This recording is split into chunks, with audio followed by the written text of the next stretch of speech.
Estamos de vuelta en Negocios Televisión, seguimos pendientes de la última hora, en un día marcado también por las elecciones en Rumanía. Les contábamos hace escasos minutos los resultados, con Simión ganando con más del 40% de los votos, con el caos en la Unión Europea y con el primer ministro rumano que acaba de anunciar su dimisión. Marcel Ciolacu ha dimitido este lunes después de que el candidato preferido de su coalición no lograra avanzar a la segunda vuelta de las elecciones presidenciales. Anunciaba que su partido socialdemócrata de centroizquierda abandonaría la alianza gobernante, aunque los miembros actuales del gabinete seguirán desempeñando un papel interino hasta que se forme una nueva mayoría gobernante tras la segunda vuelta de las elecciones presidenciales. El candidato George Simion se proclamó vencedor en la repetición de las elecciones presidenciales rumanas este domingo. La segunda vuelta tendrá lugar el próximo 18 de mayo. Hemos visto la indignación en el seno de la Unión Europea. El primer ministro rumano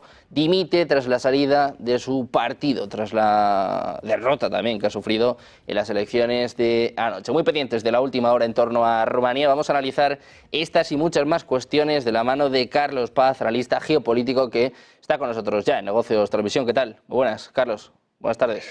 Pues muy buenas tardes, un placer estar con vosotros.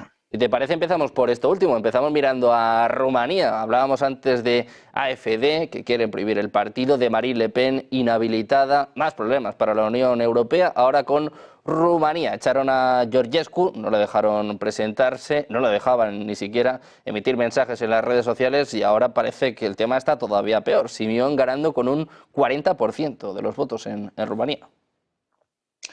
Pues como dices, hay de telón de fondo dos cuestiones: la anulación de aquellas elecciones en Rumanía y la persecución, si se me permite la expresión, de partidos que atienden a la etiqueta del soberanismo, puesto que desde hace un tiempo, y como habíamos hablado muchos desde hace un tiempo, pues hay una ruptura entre los globalistas, quien quieren mantener el statu quo de la Unión Europea y de sus alianzas exteriores, y aquellos países que quieren volver a recuperar la soberanía de sus países, una soberanía que se entregó libremente al entrar en esa Unión Europea. Estaba viendo los periódicos del día, de españoles y extranjeros, y he tomado nota y de George Simion se le dice que es ultra prorruso, trumpista, ultranacionalista, populista de extrema derecha, antieuropeísta y un largo etcétera.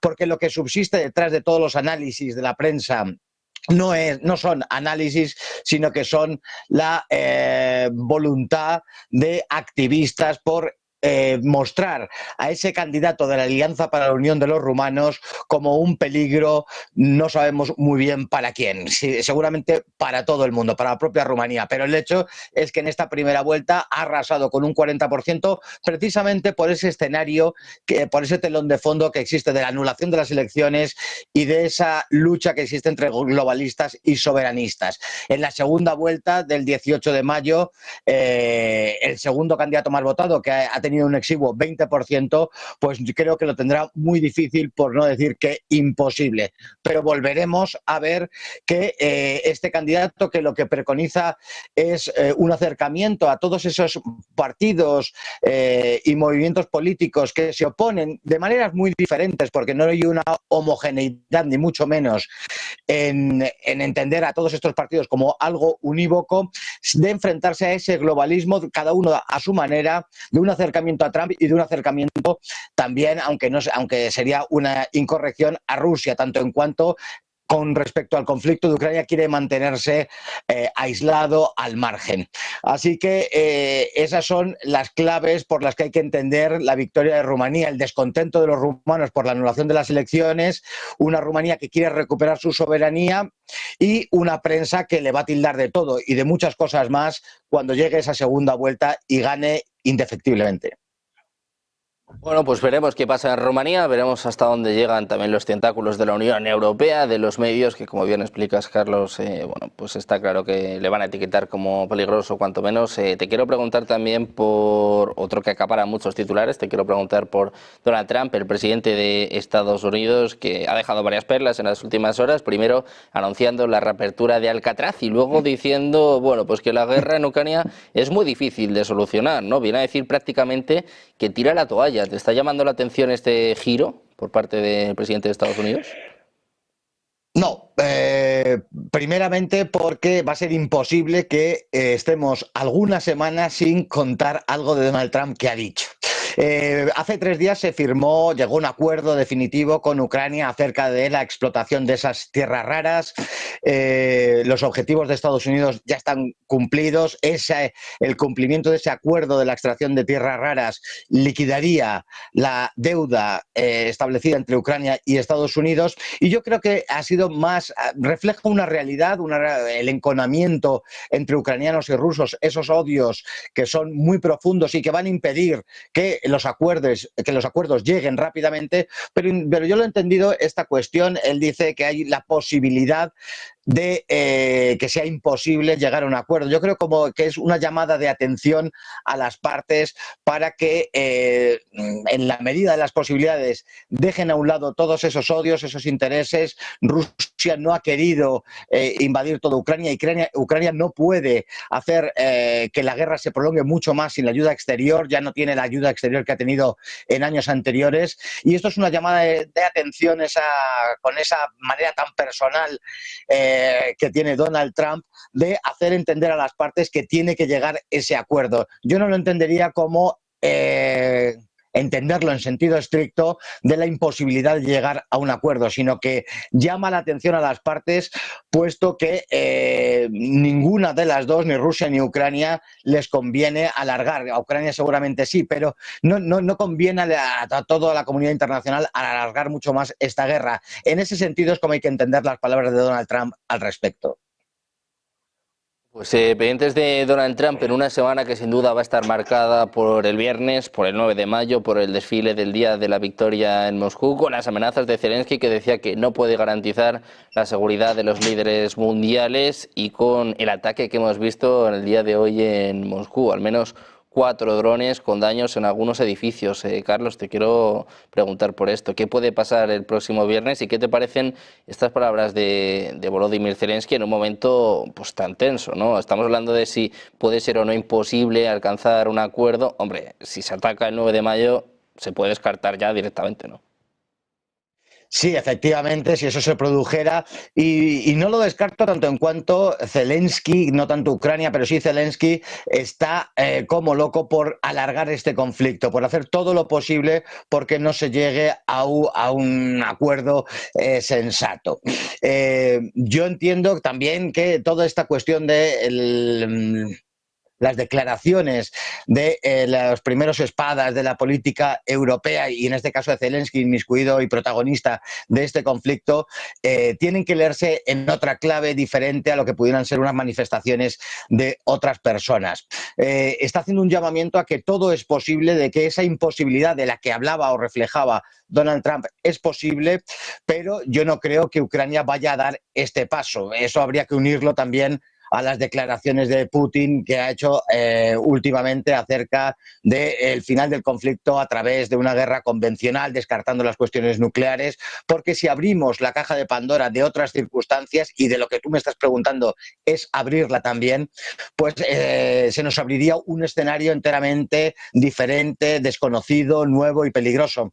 Y yo no creo que vaya a pasar a la acción lo que ha dicho Zelensky, aunque lo que sí refleja es el ansia desmesurada por llamar la atención a esos países que han retirado su apoyo o que no están muy decididos a continuar con el apoyo, para que se lo den, puesto que quiere reflejar que este conflicto va mucho más allá de lo que pudiera entenderse por otras partes, que todo es posible y que el mantenimiento del conflicto es necesario y es vital, sobre todo para la figura de Zelensky, no tanto para Ucrania, que muchas veces se confunde, y creo que son dos cuestiones enteramente diferentes. Lo que necesita, lo que desea, lo que convendría a Ucrania y lo que convendría al señor Zelensky, que son cosas enteramente diferentes.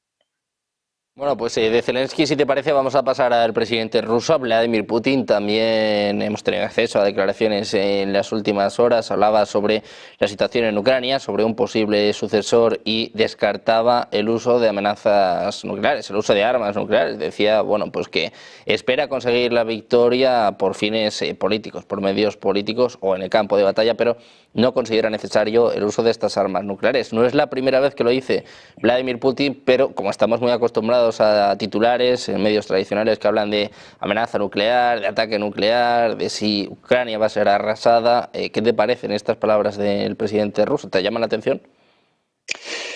Bueno, no, ha hecho un recorrido, he estado atento a lo que ha dicho Vladimir Putin, ha hecho un recorrido desde 2014, desde la cuestión del Donbass y de Crimea, de cómo no estaban preparados, ha ido haciendo todo un recorrido, se ha parado en el momento actual, ha hecho referencia efectivamente a esa cuestión que adelantábamos de terminar el conflicto, bien por la vía diplomática, bien por una guerra convencional, y haciendo hincapié en el no uso de material atómico. De hecho, también ha hablado de cómo ha sentido él y Rusia desde aquel 2014 una serie de provocaciones para que llegase incluso a dar un paso en falso y utilizar ese material. Lo descarta, no en el pasado también dejó abierta esa posibilidad. Yo creo que son declaraciones que hay que leer entre líneas porque la textualidad de las mismas no nos llevarían a un análisis certero. Y ha hablado de ese futuro, indudablemente, ha hablado de la sucesión. Esta es la cuarta vez, la cuarta vez que Vladimir Putin está en el poder después de las modificaciones constitucionales, etcétera, etcétera. Y también ha hablado del futuro, pero en concreto en lo que me preguntas, la cuestión de la guerra de Ucrania, ha hecho hincapié en dos cosas, en ese final de la guerra y en el no uso del material nuclear, que yo creo que hay mucha gente que estaría interesada, y eso enlazaría con a lo que se refería Putin, de gente que está interesada en que se llegase a utilizar material nuclear y que justificase muchas de las cosas que están diciendo acerca de la guerra de Ucrania, de Rusia o del propio Putin. Pero todo esto ha quedado descartado. Hubo un momento que hubo una tensión altísima, y no hace tanto estábamos hablando de estas cuestiones de la tensión nuclear, pero yo creo que es una cuestión dialéctica más que real. Yo creo que ningún país en su sano juicio se lanzaría, se atrevería a utilizar este tipo de material. Pero bueno, siempre nos congratula que Rusia, con toda la capacidad nuclear que tiene, pues diga expresamente que no va a utilizar nada de esto, porque esto también nos abriría un escenario de auténtica locura, que insisto, hay gente, y estoy hablando de dirigentes de la Unión Europea, que les encantaría que fuera de otra manera, pero nos apacigua oír esto de boca de Putin, lógicamente. Bueno, pues muy atentos, desde luego, a estas palabras de Putin. Te quiero preguntar también por una noticia, bueno, menos tranquilizadora en este sentido. Te quiero preguntar de nuevo por Oriente Medio, después de semanas, de meses prácticamente tranquilos en este sentido. Han seguido los ataques, pero bueno, parecía que se calmaba un poco la tensión. Ayer tuvo lugar un ataque en el aeropuerto internacional de Ben Gurión y hoy hemos escuchado a Benjamin Netanyahu después de que hayan aparecido informaciones que hablan de una ofensiva total contra Gaza. Habla, bueno, de que buscan el control total, dice que no buscan ocupar este territorio, pero bueno, cualquiera se lo cree, y sobre todo Netanyahu, que habla de una ofensiva intensiva en Gaza. ¿Cómo valoras estos acontecimientos en Oriente Medio y hasta dónde puede escalar la tensión?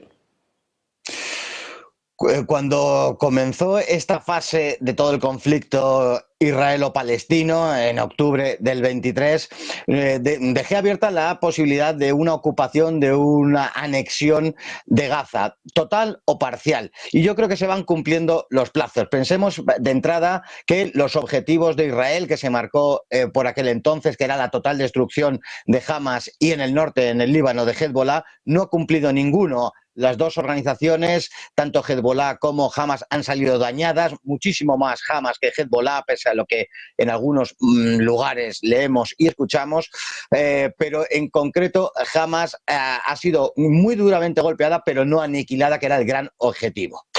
Ante esta situación, después de todo lo acaecido en Gaza, que yo creo que ya no queda un metro cuadrado sin haber sido bombardeado, y no haber podido terminar con Hamas, ahora nos hablan de esta entrada. Ha habido una movilización masiva en Israel, de esta entrada de tropas sin fecha de salida, de facto sería una anexión, una ocupación, como han hecho en territorios libaneses, como en las granjas Sheba, como han hecho reiterada y repetidamente en Siria con los Altos del Golán, o después de la caída de Bashar al-Assad, avanzando esa línea púrpura, como han ido haciendo Israel a lo largo de toda su historia, pues seguramente un trozo de Gaza van a anexionarlo, si no todo. Además, se habla en esa orden de cómo contratistas privados estadounidenses, que son mercenarios, es un eufemismo para hablar de mercenarios norteamericanos, se van a encargar de la seguridad y ya casi al final de esa orden, de ese documento, nos habla de la ayuda humanitaria, una ayuda humanitaria que Israel ha estado prohibiendo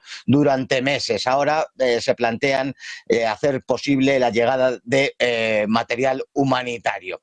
Sea como fuere, esto es una avanzadilla más de Israel en este conflicto, un conflicto que vaya por delante, y lo reitero en muchas ocasiones, yo creo que tal y como está contemplado, ideado, no tiene solución. Estamos hablando desde hace unos años de Hamas, anteriormente era la cuestión de la OLP, anteriormente eran las guerras árabe-israelíes. Yo creo que tal y como está contemplado no tiene solución, pero Israel en esa huida hacia adelante pues da una vuelta de tuerca más y se plantea de facto la ocupación de Gaza. Esto, de producirse, también lo he dicho muchas veces, sería echar gasolina al fuego de todo Oriente Medio, un Oriente Medio que está muy candente después de la caída de Bashar al-Assad, después de las tensiones que se han sufrido este otoño con Irán, de la evolución que están tomando muchos países, Turquía o Arabia Saudí, por ejemplo, y de problemas que no han sido resueltos como el de Irak o Libia, por ejemplo. Esto no contribuiría a la paz en la región, sino todo lo contrario. Va a ser echar gasolina al fuego y ya veremos la reacción de algunos países si de verdad se lleva a cabo esta anexión de facto, que es la entrada de las tropas israelíes sin fecha de salida.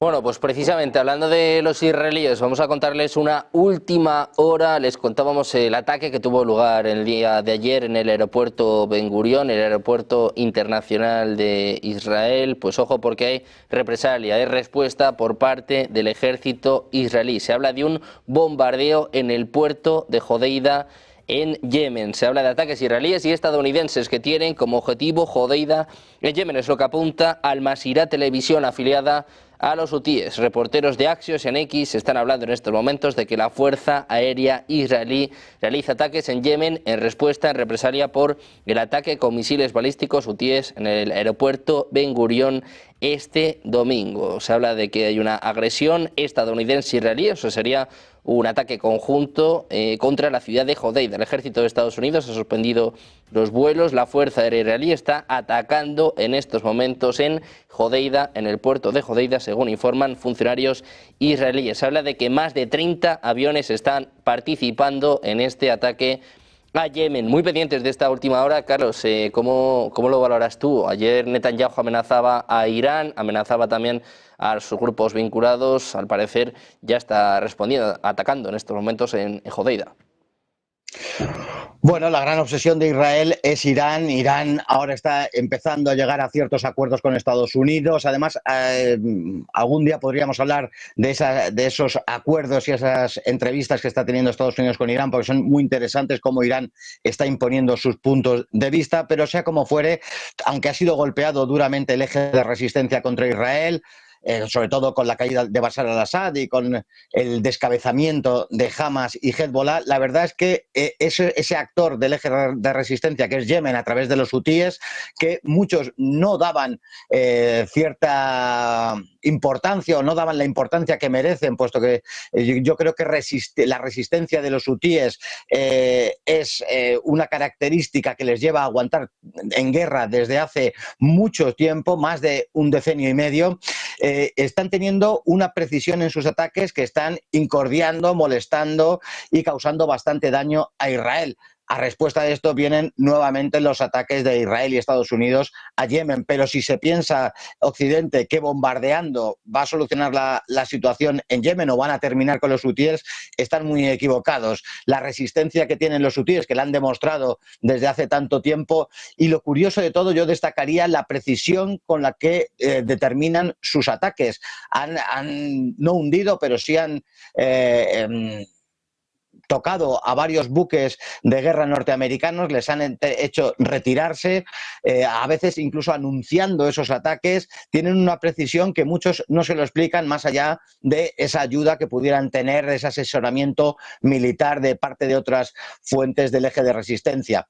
Pero está causando más daños el Yemen que otros países que parecía, o sobre el papel podría parecer, que tenían mayor importancia. Todo esto es un eslabón más dentro de toda esa cadena que estábamos hablando de la cuestión de Oriente Medio, que insisto que tal y como está estructurado es enteramente irresoluble. Bueno, pues alta tensión, desde luego, en Oriente Medio, atentos a este ataque. Ya se habla de ataque coordinado. Israel y Estados Unidos bombardeando Yemen en estos momentos. Un funcionario de Estados Unidos está confirmando un ataque israelí en Yemen coordinado con Estados Unidos. Muy atentos a esta última hora. Carlos, muchísimas gracias por estar con nosotros. Placer, como siempre. Gracias a vosotros, el placer es mío. Buenas tardes. Muchas gracias. Muy buenas tardes.